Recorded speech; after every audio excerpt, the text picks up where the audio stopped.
काल घारगाव पोलीस ठाण्यामधील सर्व स्टाफ आणि आम्ही स्वतः जाऊन घारगाव पोलीस स्टेशन हद्दीतील कवठे बुद्रुक या गावामध्ये अवैध दारू विक्रेत्यांविरुद्ध 3 कारवाया केल्या।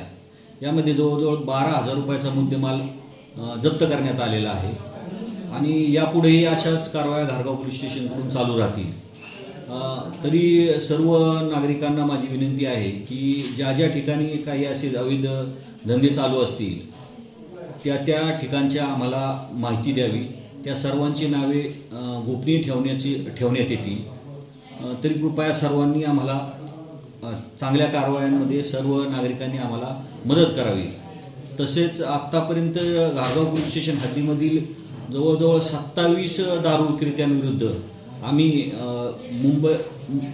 मुंबई पोलीस कायदा 93 अन्वये प्रतिबंधक कारवाया केलेल्या आहेत। यांच्याकडून प्रांत साहेबांच्या मार्फतीने पुढील त्यांच्यावरती कडक कारवाई करण्याचा आम्ही नियोजित केलेलं आहे आणि यांच्याकडून जास्तीत जास्त प्रमाणामध्ये बॉन्ड, मोठ्या रकमेचा बॉन्ड घेऊन यांनी जर परत दारूच्या विक्री जर अशीच अवैधरित्या चालू ठेवली तर मोठ्या प्रमाणात बॉन्ड घेऊन त्यांच्यावरती कडक जी कायद्यामध्ये जी कारवाया आहेत, अतिकडक कारवाया त्या यापुढेही अशाच घारगाव पोलीस स्टेशनकडून चालू राहतील।